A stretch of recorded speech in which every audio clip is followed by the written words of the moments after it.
Pakistan council खाना ने Dubai और शिमाली अमारात में रहने वाले पाकिस्तानियों के लिए एक कॉल सेंटर जो है वो मुतारिफ करवाया है। इस कॉल सेंटर के जरिए जो है वो यहाँ पे रहने वाले लाखों पाकिस्तानी जो है वो मुस्तफीद हो सकेंगे। हमने अपनी एप्लीकेशन पाक इन दुबई के नाम से लॉन्च की है। छोटी छोटी सर्विसेज होती थी जिसमें लोगों को यहाँ पर आना पड़ता है, अब उनको यहाँ आना नहीं पड़ेगा, वो मोबाइल ऐप के जरिए खुद ही वहीं बैठे हुए कर सकते हैं। उर्दू पॉइंट की वीडियोस देखने के लिए हमारा चैनल सब्सक्राइब कीजिए और बेल के आइकन पर क्लिक कीजिए ताकि आप हमारी तमाम आने वाली वीडियो से बाखबर रह सकें।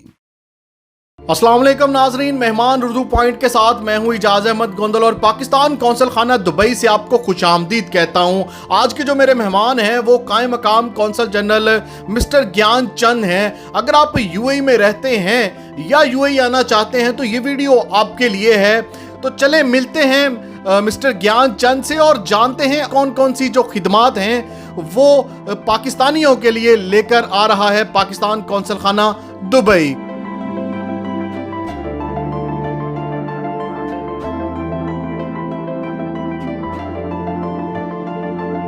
फर्स्ट ऑफ ऑल एप्लीकेशन जो लॉन्च की है कौंसल खाना दुबई ने, उसके बारे में थोड़ी डिटेल बताइएगा।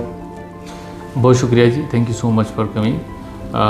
सबसे पहले तो ये है कि प्राइम मिनिस्टर की इंस्ट्रक्शंस हैं कि जी हमारे जितने ओवरसीज़ पाकिस्तानीज़ हैं उनके लिए हम ज़्यादा से ज़्यादा सहूलियत फराहम करें। काउंसलेट के पास ज़ाहिर सी बात है कुछ जितने ज़राए हैं उनको बरोकार लाते हुए हम अपनी पूरी कोशिश करते हैं कि जितना हम फैसिलिटेट कर सकें उतना हम करें।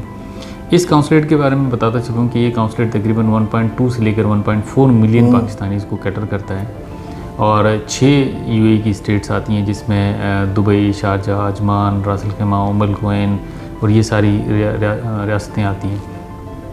जुरिस्डिक्शन बड़ी है, कम्युनिटी ज़्यादा है, तो हम पूरी कोशिश करते हैं कि किस तरीके से हम लोगों को ज़्यादा फैसिलिटेट कर सकें। उसी चीज़ को मद्देनज़र रखते हुए हमने कहा जी कोविड का ज़माना भी है, क्यों ना हम अपनी एक ऐप लॉन्च करें। तो उसको देखते हुए हमने अपनी एप्लीकेशन पाक इन दुबई के नाम से लॉन्च की है, जिसको तकरीबन 10-15 दिन हो गए हैं और उसको हमने अपडेट भी किया है। उसके अंदर बहुत सारी चीज़ें हैं, बहुत सारी ऐसी सर्विसेज हैं जो कि छोटी छोटी सर्विसेज होती थी जिसमें लोगों को यहाँ पर आना पड़ता था, बहुत दूर दूर से आना पड़ता था। तो वो छोटी छोटी चीज़ों के लिए अब उनको यहाँ आना नहीं पड़ेगा, वो मोबाइल ऐप के ज़रिए खुद ही वहीं बैठे हुए कर सकते हैं। इसके अलावा जो मेजर उसके अंदर है वो है डेड बॉडी ट्रांसपोर्टेशन का।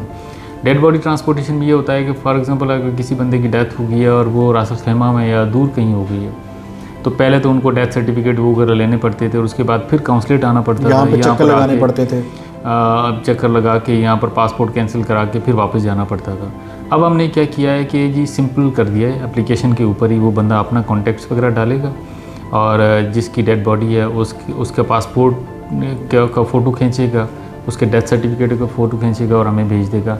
हम विदिन 10 to 15 मिनट्स पीछे से जो वर्कआउट होता है वो करके उसके बाद जितने डॉक्यूमेंट्स होते हैं, एनओसी हो गया, पासपोर्ट कैंसिलेशन का पेपर हो गया, क्यूआर कोड के साथ वो उसी ऐप के ऊपर उस बंदे के पास चले जाएंगे जिसने वहीं डाउनलोड करना है, प्रिंट करना है और आगे का प्रोसीजर विदिन 10 to 15 मिनट उसको डेथ सर्टिफिकेट मिल जाएगा। डेथ सर्टिफिकेट तो ये देते हैं, डेथ एनओसी हम देते हैं ट्रांसपोर्टेशन के लिए बॉडी को, और इसके अलावा पासपोर्ट कैंसिल करने के लिए जो पेपर होता है वो हम देते हैं। वो 2-3 चीज़ें जो है वो ट्रैवलिंग के लिए चाहिए होते हैं, जो ट्रैवलिंग के लिए जो कि आगे उनको डेड बॉडी बुक करने के लिए चाहिए होता है, तो वो हम यहाँ से इशू करते हैं, तो वो हम इजीली कर सकते हैं। इसके अलावा बहुत सारे ऐसे लोग जो कि पाकिस्तान में बैठे हुए हैं जो कहते हैं जी हमें जॉब ऑफर हुई है और जब यहाँ पहुँचते हैं तो पता चला कि वो जॉब है ही नहीं या फेक था, तो जॉब लेटर वेरिफिकेशन वो करा सकते हैं, वो भी ऑनलाइन वो वहीं से अपने डेटा वगैरह जो जॉब लेटर है जो भी रिक्वायरमेंट है वो ऊपर डालेंगे और हम विद इन ट्राई करेंगे कि 7 वर्किंग डेज़ के अंदर फिर आप यहाँ पे वेरिफिकेशन करते हैं, वेरिफिकेशन फिजिकली जाके करते हैं और देखते हैं कि वाकई ये कंपनी है या नहीं है, इसकी टर्म्स एंड कंडीशंस वही हैं जो इस लेटर के अंदर लिखा हुआ है, वो फिर हम उनको बताते हैं कि जी ये आपके जेन्युइन है या नहीं है। इसी तरीके से वीज़ा भी वेरीफाई करते हैं। वैसे वीज़ा तो हर कोई बंदा खुद ही कर सकता है, लेकिन बहुत सारे लोगों को नहीं पता, तो वो अपना वीज़ा भी वेरीफाई हमसे करवा सकते हैं, तो वो भी हम उनको वेरीफाई करके उसके ऊपर दे सकते हैं। इसके अलावा और भी है, जैसे यहाँ पर ओवरसीज़ पाकिस्तानीज़ हैं जिनके पाकिस्तान में कोई शिकायत हैं, प्रॉपर्टी के मामलात हैं और भी मसाइल हैं, तो बजाय इसके कि वो यहाँ पर आएँ वो अपनी दरख्वास्त वहीं पे अप्लाई कर देंगे, ऑनलाइन सबमिट कर देंगे। हम रेलेवेंट इदारे को भेजेंगे और वक्तन फ़वक्तन उनको बताते जाएंगे कि जी आप ये एप्लीकेशन के ऊपर ये रिस्पॉन्स आया है या ये नहीं आया है। वो दोबारा उसको हम कर सकते हैं, वो रिमाइंड भी हमें करा सकते हैं, ताकि वो उनका एक हमारे साथ कांटेक्ट बन जाएगा।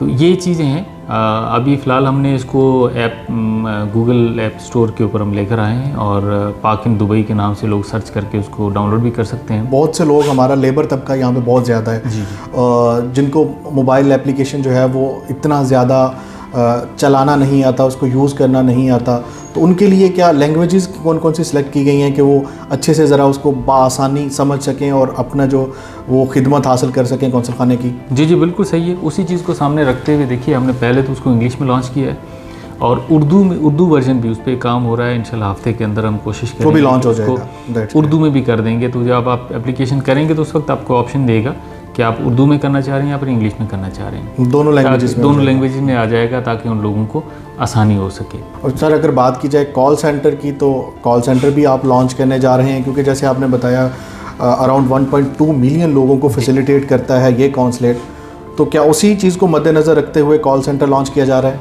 जी जी बिल्कुल। देखिए, हमने जैसे आपको बताया कि जी हम लोगों को ज़्यादा से ज़्यादा फैसिलिटेट करने के लिए हम कोशिश कर रहे हैं। एक तो मोबाइल एप्लीकेशन है।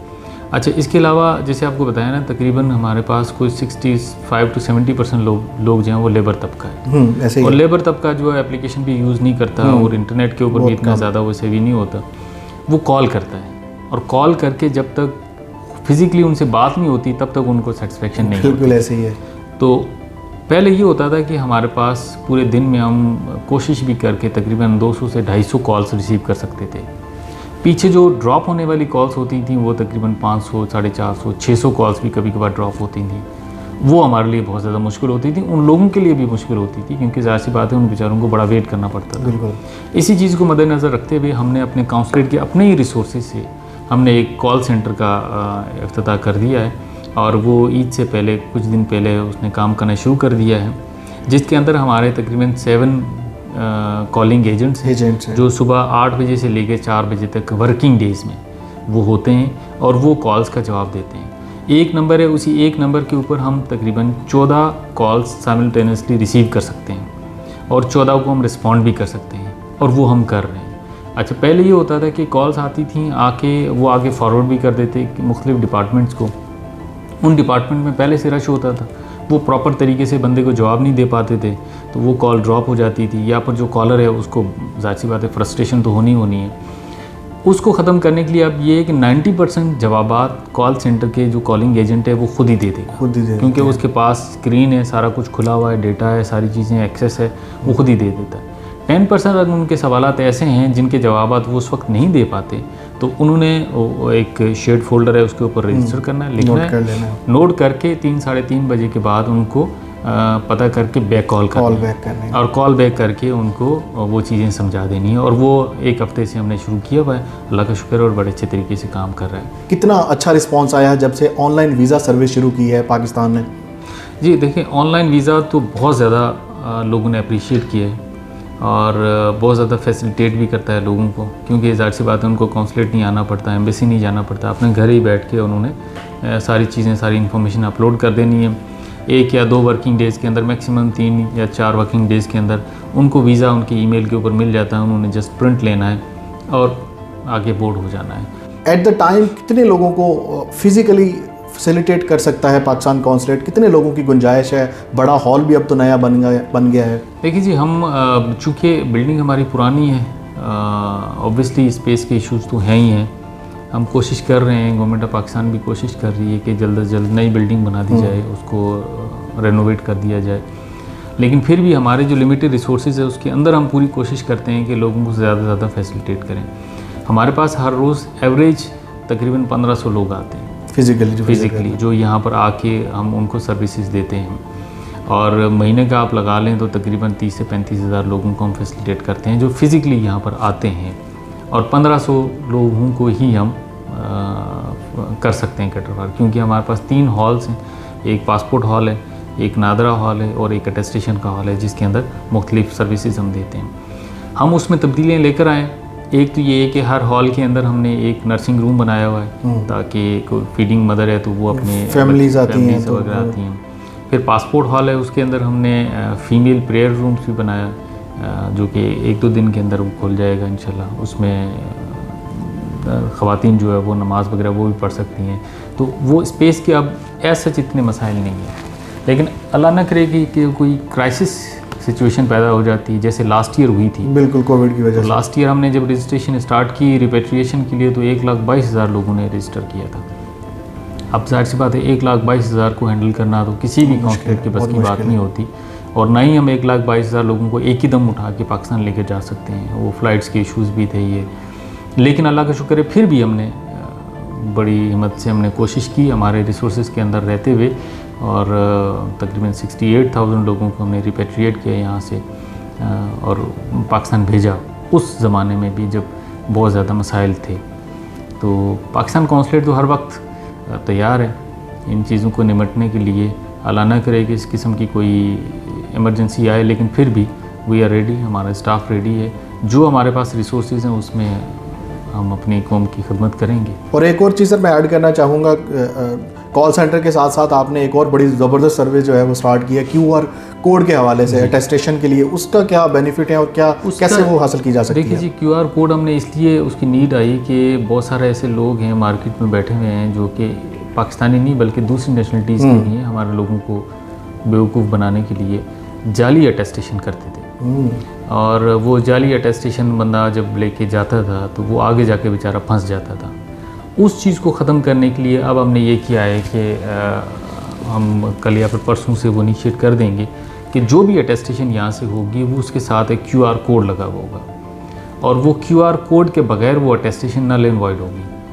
उस QR कोड को आप मोबाइल के ज़रिए रीड कर सकते हैं। रीड करेंगे तो उसमें आपसे प्रिलिमिनरी जो भी डेटा है वो पूछेंगे और फिर आपको ये बताएंगे कि ये अटेस्टेशन कॉन्सुलेट से हुई है, जेन्युइन है या फिर नहीं है। तो वो उस चीज़ को ख़त्म करने के लिए, जिसमें इवन पासपोर्ट एक्सटेंशन से लेकर जो भी डॉक्यूमेंट जिसके ऊपर हम अटेस्टेशन करेंगे, साथ में एक QR कोड लगेगा, जिसको कोई भी अथॉरिटी अगर चेक करना चाहे तो वो चेक वेरीफाई कर सकेगी, ताकि एजेंट माफिया से जो लोग बेचारे ब्लैकमेल होते हैं वो ना हो और उनको मज़ीद हम फैसिलिटेट कर सकें। बहुत शुक्रिया ज्ञानचंद साहब उर्दू पॉइंट को टाइम देने के लिए।